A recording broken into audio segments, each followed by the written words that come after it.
Hola, ¿qué tal amigos? Estamos una vez más aquí en este podcast de UTIPEC, trayendo temas de gran relevancia, de mucha importancia e interés para todos nuestros afiliados, pero no solo para ellos, para sus familias, para sus amigos, para el país.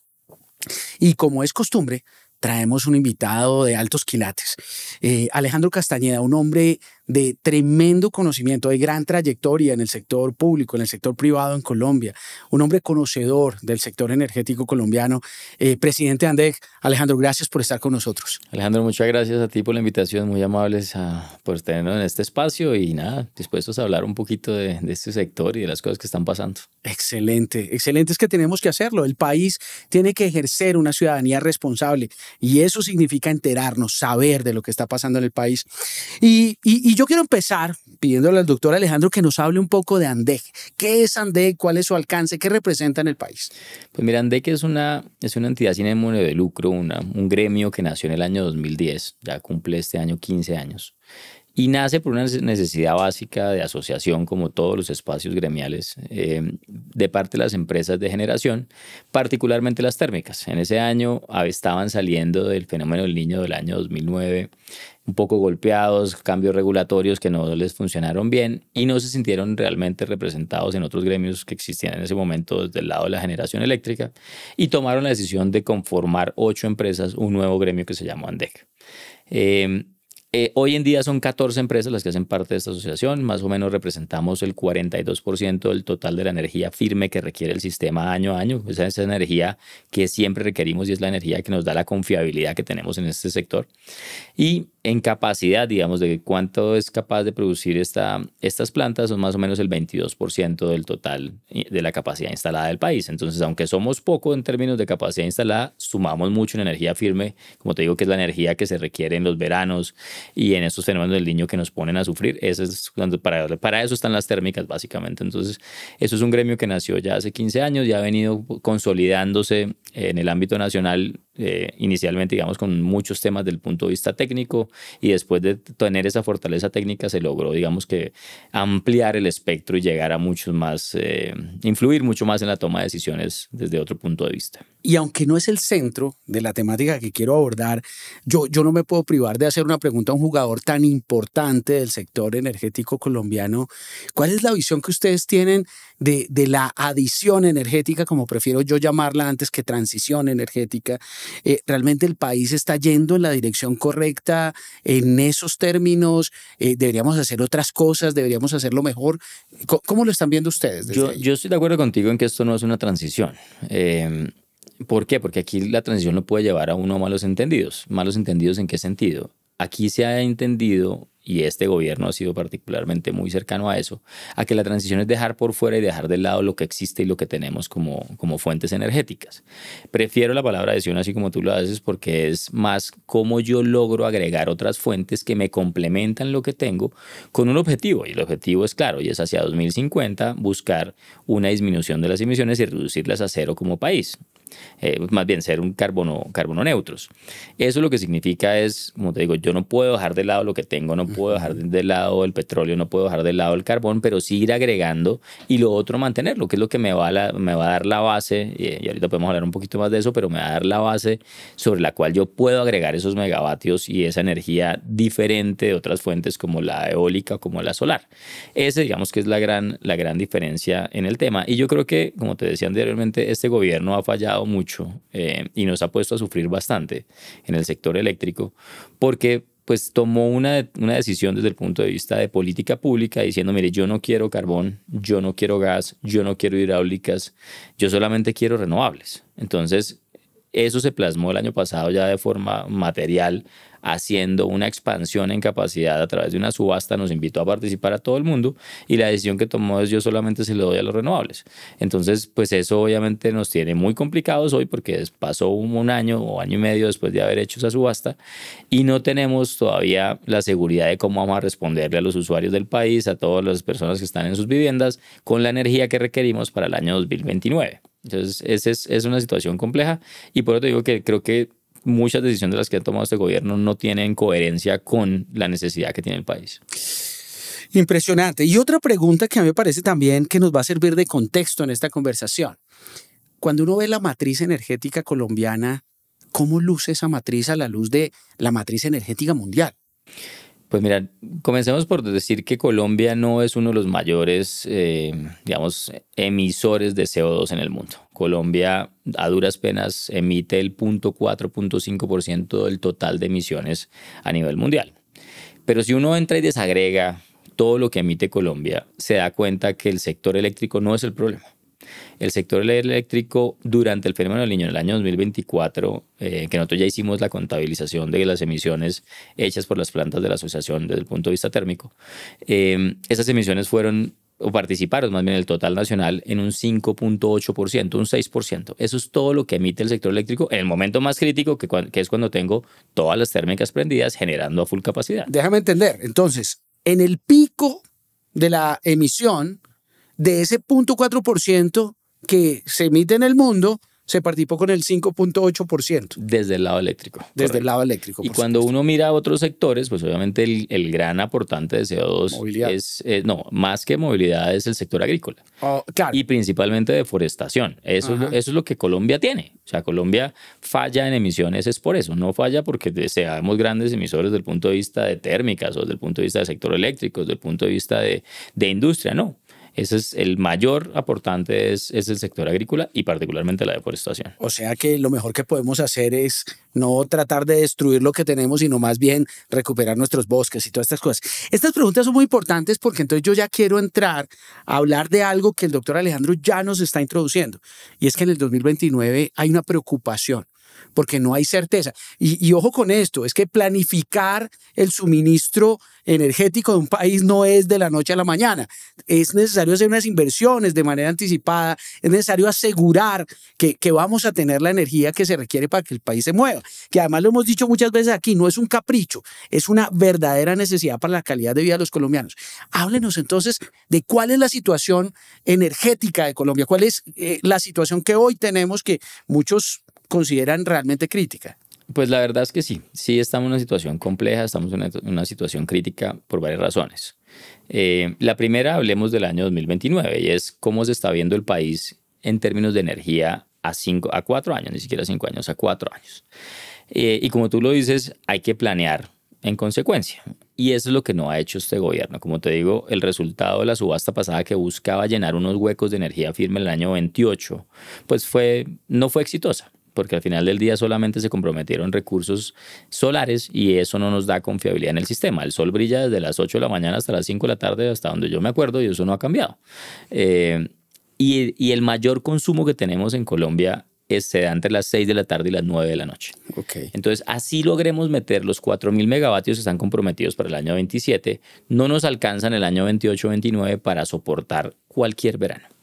Y estamos en una situación muy frágil, porque no es solamente ver que en el año 2029 nos hace falta más o menos un 5% de energía firme, que no es menor, para llegar al cero. Entonces necesitamos pensar en que es un poquito más, sino que los próximos años 27 y 28, ese balance entre la demanda, entre cuánto estamos consumiendo como usuarios en el país de energía eléctrica y la energía firme está en cero. No tenemos aquí derecho en los próximos años de estornudar ni siquiera en ninguna de las plantas ni de tener ninguna falla porque no podemos estar en problemas. Y eso, perdóname una pregunta, ¿ese escenario incluye niño? O sea, si llegáramos a tener una situación climatológica compleja, ya estamos out. Sí, si llegamos a tener un niño y alguna de las plantas llega a fallar, estamos complicados. Okay. Incluso en los veranos, porque el mismo operador del sistema que se llama XM, lo que ha dicho recientemente en un informe de hace unos 4 meses es: cada vez que venga un verano nos va a tocar tener prendidas las térmicas en los próximos años por lo menos 40 semanas de las 52 del año. ¿Para qué? Para poder embalsar agua, llegar al verano y cuando estamos en el verano ayudar a que los embalses no se gasten lo suficientemente rápido, sino que los logremos controlar. Si no prendemos la térmica, nos vamos a apagar. Entonces, eso es lo que está mostrando, es la fragilidad que tiene este sistema. ¿Y eso se soluciona con qué? Como tú dices, con inversiones. No se soluciona de otra manera. Entonces, por el lado de generación, necesitamos 18 billones de pesos en inversión en el próximo quinquenio, que no es menor. Necesitamos en transmisión, que también es otro de los temas que tú has escuchado y que la gente, me imagino que ha escuchado, que han dicho, no, es que Bogotá está a puertas de apagarse. Y la verdad es que sí, Bogotá está a puertas de apagarse, no porque no tengamos la capacidad para producir la energía, sino que no tenemos cómo llevarla a Bogotá. Transmisión. Okay. Ese es el siguiente lío en la ecuación y es transmisión. Los dos principales accesos que tiene Bogotá, o que tendría Bogotá, y que debieron haber entrado en el año 2017-2018, no han entrado por problemas de licenciamiento ambiental y temas de comunidades en algunas regiones como Subachoque. Entonces, eso obviamente nos hizo analizar también el tema de transmisión y decir que en transmisión necesitamos inversiones por 12 billones de pesos. 30. Allá vamos en 30. Volando. Y una vez lleguemos con la transmisión hasta los puntos de consumo, que son las ciudades, las grandes ciudades del país, en esas ciudades están los centros de distribución y esa distribución requiere más de 10 billones en inversión en el próximo quinquenio. Entonces el sector eléctrico va a requerir inversiones por más de 40 billones de pesos en los próximos 5 años y eso no lo hace el gobierno. De acuerdo. Eso lo hacen las empresas o públicas o privadas o mixtas que participan en el mercado eléctrico. Siempre que haya las señales correctas para hacerlo. Correcto. Y ese era el siguiente mensaje. Si uno no tiene confianza para invertir, pues la gente se queda quieta. Y eso es lo que nos ha pasado lamentablemente en los últimos 4 años. Cuando uno recurrentemente escucha al presidente de la República decir que los generadores se están robando, que se están expropiando las rentas de los consumidores, que están teniendo utilidades más grandes que incluso que Pablo Escobar, pues la gente dice, espera un momentico, yo pienso más bien, me tomo un café, respiro y miro a ver si tomo una decisión de inversión o si espero. Y lamentablemente es lo que está pasando. Está todo el mundo parado en las inversiones diciendo hasta que nos veamos luz al final del túnel, pues no tomo una decisión de inversión grande porque son inversiones cuantiosas. Solamente por ponerte un ejemplo, el cierre de ciclo de una planta que fue Termocandelaria, que amplió su capacidad pasándola de 350 megavatios casi a 540 megavatios, casi unos 180 megavatios más. Eso son inversiones de 350 millones de dólares. Entonces, eso para un inversionista, pues antes de meter una plata de estas, dice, yo tengo que estar seguro que el esquema en el que me invitaron a invertir, pues sigo confiando en él. Porque es que hay una cosa, Alejandro, bien importante que la gente no sabe y es, en el sector eléctrico yo no invierto porque tenga un contrato con el Estado, a diferencia del sector petrolero, que tú tienes una relación contractual y te dicen, mire, coja esta área, invierta, usted se compromete a meter esta plata y usted sigue teniendo el área para desarrollarla después. O una concesión donde me dicen, mire, usted va a hacer uso de esta vía, usted invierte y va a recuperar su inversión vía peajes. No, aquí en energía eléctrica uno confía en la regulación. Confía en el marco que establecen, las líneas de la cancha, las traza el gobierno y si me gustan esas líneas yo meto plata. Yo juego. Si me están volviendo esto no un cuadrado, sino un triángulo, yo digo, espérese un momentico que aquí no cabemos todos. ¿Sí? Entonces, esa es la preocupación que tenemos. Wow, muy complejo. Y eso que, para terminar de enredar el tema, y discúlpame, no hemos hablado, por ejemplo, del suministro de gas, que esa es otra historia. En realidad el país ha estado en un debate. Algunos tratan de decir, no, pero es que es carreta, la importación de gas empezó por allá en el 2016. Pero es cierto que si bien estamos importando, lo estamos haciendo para un pico, únicamente para un sector y precisamente buscando una eficiencia. Era más razonable tener una importación pico que tener unos contratos take or pay que no se usaban como en el pasado sucedía. A lo que hoy tenemos. ¿Cuál es la realidad hoy respecto al tema de suministro de gas en cuanto al mayor costo que esto representa para la generación eléctrica, pero además la garantía de continuidad en la prestación? Fíjate que efectivamente la decisión de haber hecho la planta no fue una mala decisión, fue una decisión buena, fue una decisión correcta y se está viendo los resultados ahora. Claro. La decisión se tomó por ahí en el año 2014, 2013, 2014, cuando estaba el ministro Amílcar Acosta, tomó la decisión, dio los incentivos regulatorios y la gente dijo, listo, yo me asocio con otras plantas, hago la inversión y vamos para adelante. Esa planta entró en operación en 2016 después de que pasó el niño del 2015, 2016, entonces no la aprobamos. No alcanzamos a hacer un buen uso, o sea, un uso extensivo de ella, porque además, tú sabes, hasta ese momento teníamos algo de gas. Sí. Y la gente podía conseguir gas desde el lado térmico. Como tú dices, la térmica es un bicho raro en consumo de gas, porque normalmente no consume mucho, consume 150, 200 millones de pies cúbicos al día, pero si llega un fenómeno del Niño, ese consumo se te sube a 650 millones de pies cúbicos. Entonces lo que dijo la CREC fue, como usted consume tan extraño, hermano, ármese un pulmón, ármese una planta de importación y en el momento en que usted la necesite, pues no me va a estresar el mercado de gas y le vamos a tener que quitar el gas al consumo de GNB ni a los industriales y demás. Entonces la planta ha venido funcionando muy bien en ese sentido. Como te digo, los primeros años 17, 18, 19, el promedio de barcos que llegaban metaneros pues trayendo gas podría ser de unos 10, 15 barcos al año. En los últimos años durante el fenómeno del Niño fueron más de 50 barcos al año. Es decir, ahí se ve ya un volumen constante de gas que está llegando. Y adicionalmente, te voy a poner un ejemplo para ver que el tema efectivamente ya pasó al otro lado. Y es que desde el año pasado, desde diciembre, así pues en contra de toda la negatividad y toda la negación, más bien no negatividad, sino la negación de este gobierno de que no se estaba importando para el sector distinto al térmico, se comenzó a importar para otros usos. Y se comenzaron a importar 40 millones de pies cúbicos y se viene vendiendo sistemáticamente desde diciembre esos 40 millones de pies cúbicos a otros usuarios, a distribuidores comercializadores que atienden demanda residencial, GNB, industrial. Pero el ejemplo más claro de que hay una escasez de gas y que nos falta gas es que no sé si viste recientemente que salió el tema del mantenimiento de SPEC. Del 10 al 14 de octubre. Del 10 al 14 de octubre, esa planta de importación, que es la única que tenemos, tiene que hacer un mantenimiento programado de un año. El año pasado se programó en las mismas fechas, en el puente del 12 de octubre, porque ahí la demanda es baja, históricamente, sí. la demanda de gas es baja, la demanda de energía eléctrica es baja. Y el año pasado los térmicos programaron ese mantenimiento con tiempo. Hubo acuerdos. Se hicieron negociaciones con industriales, con distribuidores, comercializadores de gas y se consiguieron los 100 millones de pies cúbicos que se necesitan sí o sí para tener prendidas las plantas en la región Caribe. La diferencia hoy es que se hizo el mismo ejercicio y solamente se consiguieron 15. Wow. Entonces no hubo excedentes suficientes para tener prendida la térmica el fin de semana y ahí la térmica levantó la mano y le dijo al operador del sistema, señor, yo no voy a estar disponible, no conseguí gas, no voy a estar disponible. Y ahí es donde quizá me lanza la alerta al CNO y le dice, a mí me va a tocar racionar la región Caribe por lo menos en un 30%. Desde el lado de energía eléctrica, a pagar el 30% de la región Caribe en el momento más crítico porque no hay la generación. Y hay que explicar una cosa ahí, Alejandro, y es que dirán, pero si tenemos tanta agua en los embalses, ¿por qué no llevamos la energía a la región Caribe? Por una razón. Transmisión. Claro. Porque solamente la transmisión me permite abastecer de los 7 departamentos el 60-65%. Nada más. Entonces siempre me toca tener prendida una térmica importante o varias térmicas en la región para no apagar la región Caribe. Y resultado de esto, lo que estamos esperando es que ya salió la resolución que va a hacer obviamente el racionamiento programado de gas y ahí lo que va a pasar es que le van a quitar el gas a los industriales para entregárselo al térmico. Eso es así de sencillo. Entonces fíjate que hoy ya se está evidenciando esa falta de gas. Total. Bueno, estamos en graves aprietos. Ahora la otra pregunta, y no quisiera hacerla, pero toca hacerla. ¿Esto podría llegar a ser peor si este gobierno mantiene su tendencia de aquí a agosto del año entrante? Las cifras así lo muestran.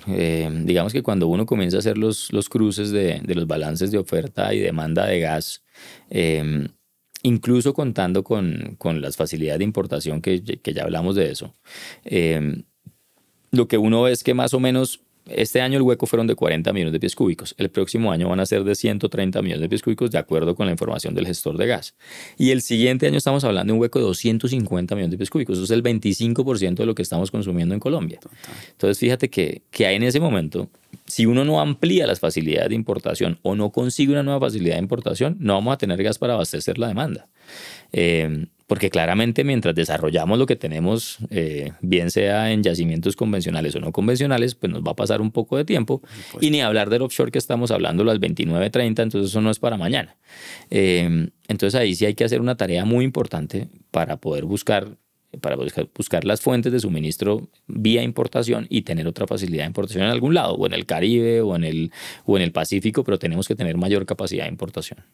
Esto en cuanto al suministro, digamos, del gas que necesitamos para generar la energía eléctrica. Y en temas de infraestructura, en temas de la actividad misma de generación, ¿alguna alerta adicional que veamos en lo que pueda rezar de este periodo? Pues digamos que la otra alerta que nosotros hemos lanzado es la situación financiera, que lamentablemente este gobierno no ha cumplido con lo que tiene que cumplir un gobierno desde el punto de vista de reembolsarle a las distribuidoras el valor de los subsidios. Ajá. Recordemos que los usuarios de estratos 1, 2 y 3, que son pues, los más pobres, tienen unos subsidios del 60%, 50% y el 15% frente a lo que pagan en su factura mensualmente. Lo que hacen las distribuidoras simplemente es te facturan el valor de la energía consumida por un precio y te descuentan ese 60%. Entonces le están entregando al usuario ya de entrada ese subsidio. Y una vez tienen ese subsidio entregado, van y dicen al gobierno, oiga, señor gobierno, reembolseme porque ya entregué el subsidio, ya hice mi parte. El año pasado, a comienzo de este año, la deuda por no pago, por no reembolso de esos subsidios a las distribuidoras llegó a ser casi de 3.5 billones de pesos. Una cifra muy grande que nunca habíamos visto. Es decir, históricamente los gobiernos históricamente se debe un trimestre, es decir, se paga un trimestre vencido y máximo los gobiernos pasaban a deber 2 trimestres, pero ya que te debieran casi 4 trimestres, la gente estaba literalmente del cuello y le tocó ir a la banca a pedir plata, incluso a algunos les tocó liquidar propiedades para poder seguir funcionando, lo cual pues es absurdo. Y esto tiene una segunda derivada y es el tema de aire, que no es menor. La prestación del servicio en la región Caribe es uno de los problemas que el próximo gobierno va a tener que atacar sí o sí, y que este gobierno ojalá sea consciente que tiene una responsabilidad frente a la región. Y es que desde la intervención, cuando toma la decisión el gobierno nacional de intervenir aire en septiembre del año pasado, las deudas de esa empresa por los accionistas anteriores, por los dueños de esa empresa, era del orden de 700.000 millones frente al sector eléctrico. El gobierno la coge, la interviene, ha tenido 4 agentes interventores de esa empresa, hemos tenido 3 superintendentes de servicios públicos domiciliarios y a hoy la deuda que arrancó en cero una vez intervenida, la deuda del gobierno bajo la gestión del gobierno es de 1.5 billones de pesos. Entonces, pues no hay gestión. Entonces es muy similar a lo que está pasando en salud, es muy similar a lo que está pasando en otros sectores donde sencillamente toman la decisión de no actuar. Y el superintendente anterior simplemente decía, como el avestruz. Él enterraba la cabeza y decía, este problema no es mío, y si alguien más se quiebra, yo intervengo. Y así sucesivamente. Entonces, pues eso no es la solución. Entonces, aquí hay una tarea importante con el nuevo superintendente de decirle, mire, esto es responsabilidad suya. El gobierno no puede defraudar a los acreedores de la empresa. Usted es el que ha hecho la gestión desde hace un año, usted tiene que conseguir los recursos para pagarle a todos los proveedores, no solamente a los del sector eléctrico, también le está debiendo a contratistas, firmas de ingeniería, etcétera, etcétera, y se estima que todas las deudas del sector eléctrico más las otras puede ser del orden de 2.2 billones de pesos, solamente en un año desde que la cogió este gobierno. No hay estados financieros, nadie conoce. Eso se volvió una caja negra por dentro. Entonces, eso sí genera una preocupación grande porque gran parte de esa deuda del sector eléctrico es hacia las térmicas. Casi 1 billón de pesos se le deben a las térmicas, 950.000 millones de pesos. Y las térmicas tienen que salir a comprar combustibles, a comprar carbón, a comprar gas importado para seguir manteniendo la operación. Y puede llegar el momento en que las térmicas digan, mire, yo no tengo más. Y ahí sí ya no es un problema de Caribe, es un problema nacional. Claro. Entonces, esa es la preocupación, digamos, de corto plazo. Que ojalá este gobierno haga algo antes, porque si no el siguiente gobierno va a tener que sacrificar unos recursos muy importantes de presupuesto de arranque. Para salvar eso. Pero bueno, digamos que aunque el panorama es desolador, nosotros somos gente que tenemos fe. Nosotros creemos que este país tiene una oportunidad y nosotros creemos que un próximo gobierno, sin ponerle un nombre, con una mediana razonabilidad, lo que va a tener es que empezar a recuperar esto. ¿Qué tiene que hacer Colombia el 7 de agosto a las 3 de la tarde cuando un nuevo gobierno tome el timón de este país para poder garantizar la recuperación de todos estos daños causados, pero sobre todo una proyección de que hay futuro para el sector eléctrico colombiano? Lo primero, Alejandro, es confianza, es discurso, es decir, es palabras. Uno cree que eso no cala, pero sí cala. Es decir, cuando uno lo invitan a participar o lo invitan a una fiesta, pues la invitación tiene que ser creíble. No saca a nadie con decirte, no, venga, lo invito, pero por el otro lado le están diciendo, venga, lo invito, pero hasta acá y le cierro la puerta y lo dejo afuera chupando frío, como dice. No, aquí el tema es, si usted me va a invitar, tiene que ser consciente que tiene que invitar a todo el mundo. Aquí tiene que invitar a las térmicas, tiene que invitar a las hidro, tiene que invitar a los renovables. Aquí nos toca jalarle a todo, porque ya llegó el punto en el cual no es solamente renovables, sino tenemos que hacer generación convencional, térmica e hidráulica para apalancar esa entrada de renovables. Entonces yo creo que lo primero es eso, es generar confianza, ¿cierto? Lo segundo es, esto le va a tocar lamentablemente con plata como en todos los sectores que están viendo crisis, es decir, sector salud, sector seguridad, pues sector defensa, sector salud, sector energético. Esto lo soluciona es con plata. Entonces lo mismo, tiene que presupuestar los subsidios, tiene que mantener el flujo de caja de subsidios, tiene que conseguir los recursos para salvar a Aire, para que Aire por lo menos le pague las deudas a la gente y buscar un esquema que le funcione efectivamente a la región Caribe de prestación del servicio y tenga un servicio de calidad. Y le va a tocar, ahí creo yo, le va a tocar también meterse la mano al drill, bien sea vía regalías o bien sea otra fuente, para tener que hacer inversiones y desatrasar en inversión la región Caribe. Entonces, por eso cuando hablamos de distribución, no es solamente de las empresas, sino al gobierno le va a tocar, ahí sí creo que en el segmento de distribución, principalmente en la región Caribe, le va a tocar meter plata. Lo otro, como te digo, es generar confianza para que se den los temas de transmisión. Y ahí la tarea del gobierno es muy sencilla, es haga las convocatorias, o sea, desarrolle digamos, su planeamiento en transmisión para decir, mire, necesito hacer las líneas del punto A al punto B y saque las convocatorias. Y con esa señal la gente pues dice, yo participo, yo entro y hago esa inversión.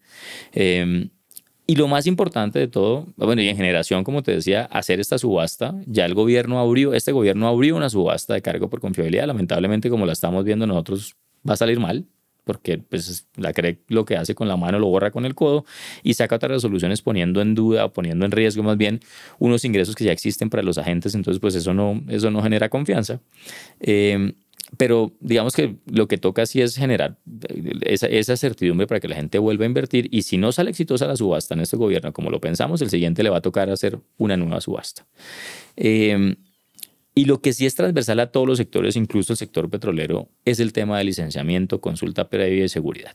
Si el otro gobierno no ataca esos tres frentes, nada sacamos haciendo todo esto y planeando toda esta expansión de los sistemas si no tenemos una capacidad de ayuda al sector privado, que es el que se va a enfrentar a un territorio muy, muy complicado, con unos problemas de seguridad muy grandes, con unas consultas previas que cada vez son más largas de hacer, cuando te aparecen cada vez más comunidades, cuando incluso se ha vuelto un tema casi extorsivo para hacer un proyecto.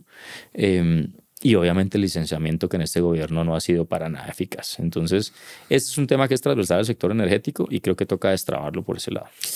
Pues bueno, doctor Alejandro, muchas gracias, porque lo que estamos entendiendo aquí los trabajadores de esta industria, sus familias, sus amigos, el país, es que estamos en una situación muy difícil, pero hay esperanza, tenemos grandes retos. Por supuesto que necesitamos un nuevo gobierno capaz de ofrecer confianza. Yo confirmo de estas manifestaciones que el sector privado está dispuesto a hacer las inversiones que se requieran. Lo que necesitamos es un país que les ofrezca estabilidad jurídica, un país que les ofrezca seguridad física, que les ofrezca una eliminación de una serie de barreras disfrazadas, digamos, de responsabilidad ambiental y de responsabilidad social, que en últimas lo que han hecho es colocarle unos peajes, unas dificultades adicionales a los proyectos que todos terminamos pagando. Así que digamos que desde allí lo que podemos ver, que al igual que en la industria de los hidrocarburos, el sector eléctrico lo que necesita es un renuevo de la visión, un ambiente de confianza, que definitivamente sea posible desarrollar la infraestructura que necesitamos. Sí, digamos, no nos quedemos con la nota, digamos, de lo malo. Como te digo, aquí hay una oportunidad muy grande. Es decir, cuando uno está hablando de inversiones en un quinquenio de 40 billones de pesos en un solo sector, eso es una cosa bien relevante. El sector financiero ya está montado y dijo, mire, estoy listo. En la medida en que usted me muestre que hay proyectos, que hay ganas de la gente en invertir, yo pongo el financiamiento de lo que venga. Entonces, aquí hay una oportunidad muy grande desde que se dé la confianza y obviamente que el discurso, como te digo, el gobierno sea claro. Esto va para adelante y yo creo que va a ser difícil porque, como te decía, pues 4 años es corto para hacer un proyecto de inversión de este tipo, sobre todo en generación. Pero yo tengo la seguridad que este sector va a responder y tocar los incentivos para que la gente entre antes a operar esos proyectos y acelere y corra en esos cronogramas pues, de ejecución. Nos encanta escuchar esto porque nosotros en Utipec somos gente que ve oportunidades donde otros ven problemas, y claramente aquí hay una oportunidad para tantas personas que lo están pasando mal, para tantos de nuestros colegas que han sido afectados con la pérdida de su empleo, con la destrucción de oportunidades en pequeñas empresas, en emprendimientos. Pero si tomamos las decisiones correctas, si estos macrosectores del país se reactivan, pues van a venir unas inversiones sumamente importantes que nos van a beneficiar a todos. Muchas gracias por estar con nosotros, muchas gracias por seguir allí. Seguiremos conversando estos temas de tanta relevancia. Doctor Alejandro, muchísimas gracias. Alejandro, a ti por la invitación y obviamente Utipec también por esa invitación a conversar de estos temas del sector eléctrico y para adelante, no nos queda otra. Mil gracias, así será. Y a ustedes, sigan atentos porque Utipec Podcast seguirá con ustedes trayendo estos temas de gran relevancia. Utipec.